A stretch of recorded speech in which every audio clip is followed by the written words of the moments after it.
Tonight, I can report to the American people and to the world that the United States has conducted an operation that killed Osama Bin Laden, the leader of al-Qaeda, and a terrorist who's responsible for the murder of thousands of innocent men, women, and children.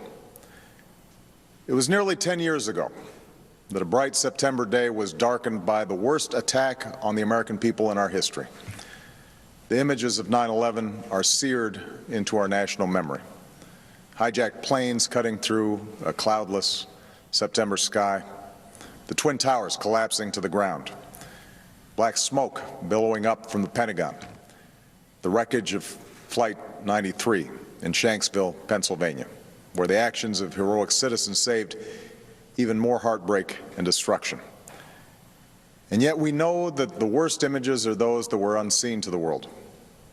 The empty seat at the dinner table, children who were forced to grow up without their mother or their father, parents who would never know the feeling of their child's embrace, nearly 3,000 citizens taken from us, leaving a gaping hole in our hearts. On September 11th, 2001, in our time of grief, the American people came together. We offered our neighbors a hand, and we offered the wounded our blood. We reaffirmed our ties to each other and our love of community and country. On that day, no matter where we came from, what God we prayed to, or what race or ethnicity we were united as one American family.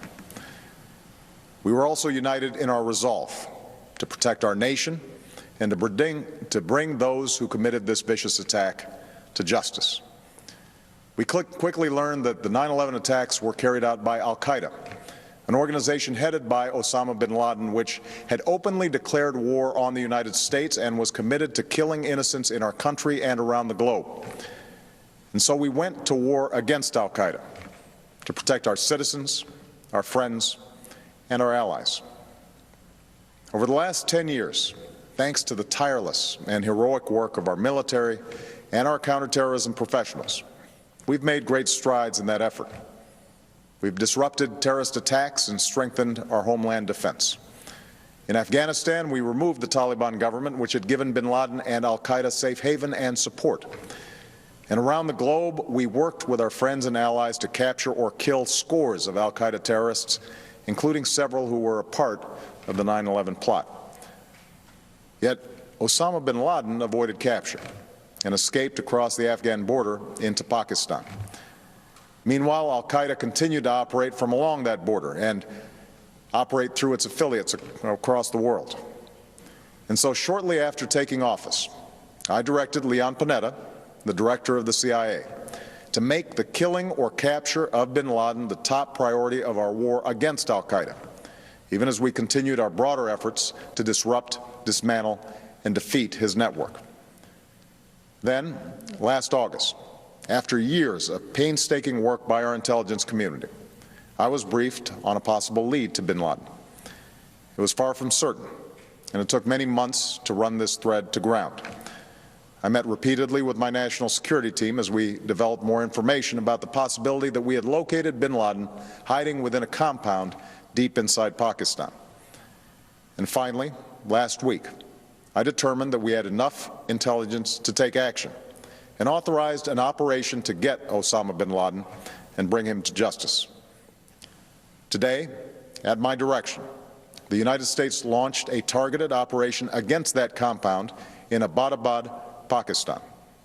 A small team of Americans carried out the operation with extraordinary courage and capability. No Americans were harmed. They took care to avoid civilian casualties. After a firefight, they killed Osama bin Laden and took custody of his body. For over 2 decades, bin Laden has been al-Qaeda's leader and symbol, and has continued to plot attacks against our country and our friends and allies. The death of bin Laden marks the most significant achievement to date in our nation's effort to defeat al-Qaeda. Yet his death does not mark the end of our effort. There is no doubt that al-Qaeda will continue to pursue attacks against us. We must and we will remain vigilant at home and abroad. As we do, we must also reaffirm that the United States is not and never will be at war with Islam. I've made clear, just as President Bush did shortly after 9/11, that our war is not against Islam. Bin Laden was not a Muslim leader. He was a mass murderer of Muslims. Indeed, al-Qaeda has slaughtered scores of Muslims in many countries, including our own. So his demise should be welcomed by all who believe in peace and human dignity. Over the years, I've repeatedly made clear that we would take action within Pakistan if we knew where bin Laden was. That is what we've done. But it's important to note that our counterterrorism cooperation with Pakistan helped lead us to bin Laden and the compound where he was hiding. Indeed, bin Laden had declared war against Pakistan as well and ordered attacks against the Pakistani people. Tonight, I called President Zardari, and my team has also spoken with their Pakistani counterparts. They agree that this is a good and historic day for both of our nations. And going forward, it is essential that Pakistan continue to join us in the fight against al-Qaeda and its affiliates. The American people did not choose this fight. It came to our shores and started with the senseless slaughter of our citizens. After nearly 10 years of service, struggle, and sacrifice, we know well the costs of war. These efforts weigh on me every time I, as Commander-in-Chief, have to sign a letter to a family that has lost a loved one, or look into the eyes of a service member who's been gravely wounded. So Americans understand the costs of war. Yet, as a country, we will never tolerate our security being threatened, nor stand idly by when our people have been killed. We will be relentless in defense of our citizens and our friends and allies. We will be true to the values that make us who we are. And on nights like this one, we can say to those families who have lost loved ones to al-Qaeda's terror, justice has been done. Tonight, we give thanks to the countless intelligence and counterterrorism professionals who've worked tirelessly to achieve this outcome. The American people do not see their work nor know their names, but tonight they feel the satisfaction of their work and the result of their pursuit of justice. We give thanks for the men who carried out this operation, for they exemplify the professionalism, patriotism, and unparalleled courage of those who serve our country. And they are part of a generation that has borne the heaviest share of the burden since that September day. Finally, let me say to the families who lost loved ones on 9/11 that we have never forgotten your loss, nor wavered in our commitment to see that we do whatever it takes to prevent another attack on our shores. And tonight, let us think back to the sense of unity that prevailed on 9/11. I know that it has at times frayed. Yet today's achievement is a testament to the greatness of our country and the determination of the American people.